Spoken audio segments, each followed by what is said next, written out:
अरे कितनी चमचागिरी भाई है, कुछ तो यार शांत हो जाओ। इन्होंने कहा मैं भी मोदी जी को जानता हूं 30 साल से, तो मैं भी मोदी जी को 30 साल से जानता हूं, और वो उनको इतनी ये पसंद नहीं है जितनी हुई आज। और इसीलिए आप आज मेरी समझ में आया कि आज तक मोदी जी ने जो उन्हें भाषण अच्छा लगता है उसकी ट्वीट करके तारीफ करते हैं, लेकिन शिवराज जी की तारीफ आज तक नहीं की उन्होंने, जबकि इतना लंबा चौड़ा ये भाषण देते हैं। उनके आज कम से कम 200 बार उन्होंने नाम लिया होगा, और ऐसा कर दिया कि 2014 के पहले इस देश में कुछ हुए नहीं था, न बिजली खंबे थे, न बिजली थी, कुछ प्रगति हुई नहीं थी, न रेल थे, न माननीय मोदी जी ने, उसके पहले तो कुछ था ही नहीं देश में। देखो सिर्फ सड़क, जंगल, नदियां थी। फिर जब 14 में मोदी जी आए तब आपका कभी घर बना होगा, आपके लोगों के बच्चों को नौकरियां मिली होंगी, इसके पहले तो कुछ था ही नहीं, कुछ भी नहीं। यानी देवगौड़ा जी भी सुनते रहे कि वो भी 1 साल प्रधानमंत्री थे, उनके जमाने में कुछ नहीं। अटल जी भी प्रधानमंत्री थे, उनके जमाने में कुछ नहीं हुआ, बस सब 2014 के बाद ही हुआ। कमाल है। शिवराज जी ने भी आज क्या भाषण दिया, आप लोग तालियां बजा रहे, अरे कुछ तो समझाओ। अरे मुझे तो याद है कि 10 रुपए भी बढ़ते थे, तो आप मंत्री जो बाद में हमारी बहन जी हैं, आपको याद होगा स्मृति ईरानी जी, बहुत लोग सड़क पर सिलेंडर लेके बैठ जाते थे, क्या क्या तमाशा नहीं करते थे। वो आपदा में अवसर नहीं था, वो तो सिर्फ दाम बढ़ते थे। आज तो संकट है। उन्होंने कहा झंडा लहराते हुए एक फोन पे जो है जहाज निकल गया, तो 2 ही शिप निकले हैं, 22 शिप अभी अटके हुए हैं। 80 साल बाद अचानक की नौबत कैसे आई? इतने इस देश में प्रधानमंत्री हुए, किसी के जमाने में नहीं अटके, चाहे नेहरू जी हों, चाहे उसके बाद लाल बहादुर शास्त्री हों, चाहे इंदिरा जी हों, और चाहे जो है आपके देवगौड़ा जी जा रहे हैं, इनके जमाने में चंद्रशेखर जी नीरज यहाँ बैठे हैं, इनके पिता बेस्ट रिलेशन ईरान से थे, सबसे हमारे अच्छे थे, इजराइल से भी अच्छे थे, ईरान से भी अच्छे थे, अमेरिका से भी अच्छे थे, रूस से भी अच्छे थे। That India is a motherland and Israel is a fatherland. इसका मतलब क्या है? वो अमेरिका में बैठे भारतीयों को नहीं समझ में आ रहा। और वो विजेंद्र सिंह, आपके लोकसभा बीजेपी में लोकसभा सदस्य विजेंद्र सिंह जी, अब नहीं है बीजेपी में, उनका हरियाणा में भाषण हुआ अभी, वो भाषण आपने सुना, वो सब सोशल मीडिया पर बहुत वायरल है। उन्होंने गांव के लोगों की सभा थी बहुत बड़ी, उसमें कहा कि भाई इसका मतलब ये हुआ कि बापू तेरा इजराइल है, मदरलैंड मातृशक्ति तो हम है और बापू इजराइल। ये यहूदी हमारे कब से पूर्वज हो गए? हम वसुधैव कुटुंबकम के व्यक्ति थे, हम सबके पूर्वज और पुरखे थे। भारतीय ऋषि, भारतीय संत, महात्मा वो पूर्वज थे। यहूदी हमारे कब से पूर्वज हो गए और बाप हो गए? इसका अर्थ क्या? ये भाजपा को स्पष्ट करना चाहिए। हमारा मेजर एक्सपेंडिचर आर्मी पे है, लेकिन पिछले युद्ध में आपने देखा कि 1 इंच भी मूवमेंट जो है आर्मी का नहीं हुआ। सारा युद्ध आसमान में लड़ाई कर, सारा युद्ध जो है आज जो चाहे ऑपरेशन सिंदूर हो, सिर्फ आसमान का युद्ध था, मिसाइल्स का युद्ध था, ड्रोन का युद्ध था। और इसी तरह जो है आज इजराइल और अमेरिका का जो ईरान में चल रहा, वो भी मिसाइल्स का युद्ध है, ड्रोन का युद्ध है। तो स्ट्रेटजी बदलनी पड़ेगी, हमें अब फोकस वहां करना पड़ेगा, मिसाइल डेवलपमेंट प्रोग्राम बनाना पड़ेगा। ट्रंप ने कहा था मैं 3 दिन में वार खत्म कर दूंगा, आज 18 दिन हो गए, कर पाए? क्योंकि ईरान का जो मिसाइल डेवलपमेंट प्रोग्राम था इतना बड़ा था कि आज तक वो लड़ रहे हैं, उनका मुकाबला कर रहे हैं।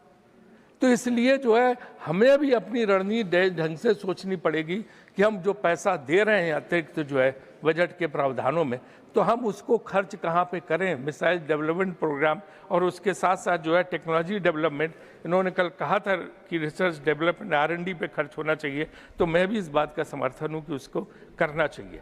दूसरी ये है कि जैसे चीन ने PL-15 और PL-18 अब डेवलप किए उनकी मिसाइल। अगर PL-18 मिसाइल तो इतनी खतरनाक है कि उसके बाद छोड़ने के बाद मैनुअल कंट्रोल ही नहीं उस पर रहता, कहाँ चली जाए। तो आपको इस मुकाबले के लिए तैयार रहने के लिए क्या स्ट्रेटजी है, कैसे डिफेंस मंत्रालय, रक्षा मंत्रालय उस पर कर रहा है, ये बहुत जरूरी है कि वित्त मंत्री जी उसको इंश्योर करें। दूसरा, ये ड्रोन की बहुत बड़ी समस्या हो रही है, एंटी ड्रोन टेक्नोलॉजी पे क्या काम हो रहा है, ये भी रक्षा मंत्रालय को देखना पड़ेगा। ड्रोन एक इतनी बड़ी समस्या है कि ये 50 किलो तक एक्सप्लोसिव लेके जा सकता है और कहीं भी गिरा देता। कल वो बता रहे थे पंजाब के एक सांसद की, वो ड्रोन के जरिए जो है भारत के अंदर पंजाब में जो AK-47 तक गिरा देते हैं, जिसका फायदा आतंकवादी ले सकते हैं। तो आपकी ड्रोन टेक्नोलॉजी के लिए आप क्या क्या कर रहे हैं, ये भी बहुत देखना जरूरी है। और आपको पता है जब पिछली बार ऑपरेशन सिंदूर चल रहा था तो उसके पास पठानकोट तक उनके ड्रोन आ गए थे।